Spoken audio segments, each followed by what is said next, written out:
Đá chứ.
mà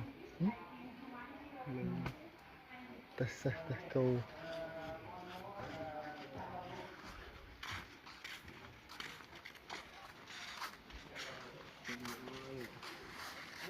lư nổ không thông Không thông. Không bụng. Lư nó chậm dữ rồi. Nó hình mà cái bạch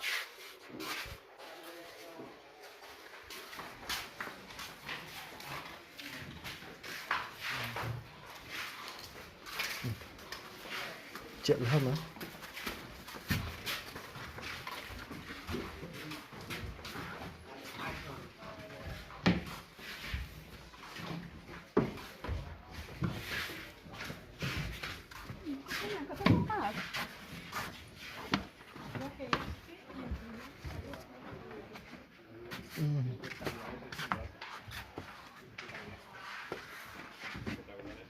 Which one is your favorite?